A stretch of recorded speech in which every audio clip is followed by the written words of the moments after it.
Now tell me, just how many times have you found yourself stuck in the middle of long queues, yet you do not know the time will be served? And for how long will you have to move from one stall to another looking for these goods? We, Team Vibrant from Noonkopir Girls, have a solution. I am Evelina, the coordinator. I am Faith Ndalu, the developer. I am Nyawera Murafa, the marketer. I am Jamie Manjari, the finance manager.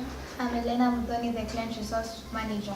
One Saturday morning, the eve of my opening day, my mom and I went for shopping. And as usual, these stalls were filled to capacity. Nonetheless, we proceeded and picked the things we needed and went to the cashier's point where we found a long queue. We joined in the queue and queued for 1 hour, 2 hours, 3 hours, and now we were becoming impatient, not forgetting that my mom had to go to the bank to pay for my school fees. At the end of it all, I wasn't able to report to school just because my school fees wasn't paid. Our main target customers are parents with schooling kids. Once you download the app in the Google Play Store, a page appears where you fill the student's information. That is, the student's name, the admission number, the class or form, the school name and the school location, and then you sign up. This is followed by a page that you're supposed to fill what you want to purchase.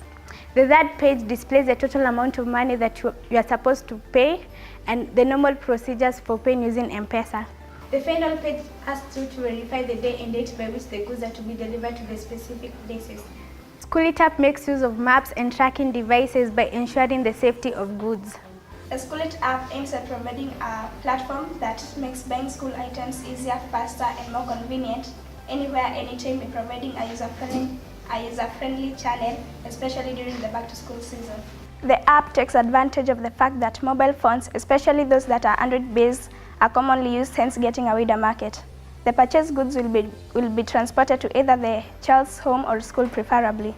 Payments will be done through M-Pesa since it is widely used. Some of the things that we will require to produce our services will be: 1. The courier service company, which will partner with Posta. 2. The high-quality shopping stalls, which we will need for the provision of the goods. 3. High-skilled personnel who will sort out and package the goods. 4. The workspace. And 5. Computers, which will help us maintain our database. The channels which we will use to market and advertise our products will be through the social media, that is Facebook and Twitter, and through print and company logos and word of mouth. We will introduce the use of USSD codes for those in the rural areas without smartphones. The early stages of Schoolit app will require a subsequent amount of money to be spent in marketing and advertising. The peak of a business is profit. Wondering how? This is how. For instance, if a person purchases goods worth 2,500, we charge a service fee of 5%, in which you get a total of 125 shillings.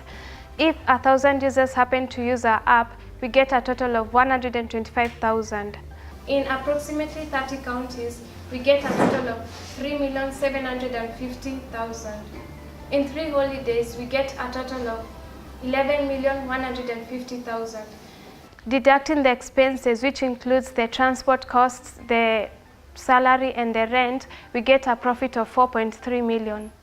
When Schoolit app has been launched, membership subscription is developed as an added feature that enables the user to access their accounts. The members get awarded points, and the points can be redeemed and used to buy school items instead of using money. Schoolit app happens to have a competitor, which is Jumia. A uniqueness of a Jumia is that we specialize more into school items. This also includes school uniforms and school logos, which in most cases are difficult to get. Coming to the usage fee, we'll need to buy an M-Pesa payable line from a mobile network operator to enable our users to pay using M-Pesa, since it's the most popular channel. We're also going to need a database that will store the company's information and its transactions. So as to reach to our potential users, we are going to advertise through social media, where the users are going to be allowed to create and post free valuable content on various websites, so as to increase the awareness of the business and to build trust among our users, hence winning more customers. The most important aspect of our business opportunity evaluation is the government regulations and policy. With regard to licensing and registration, through licensing we'll be able to operate without interference. We find this as the best solution to the problem because In Kenya, we innovate. In Africa, we help. And in the world, we create an impact.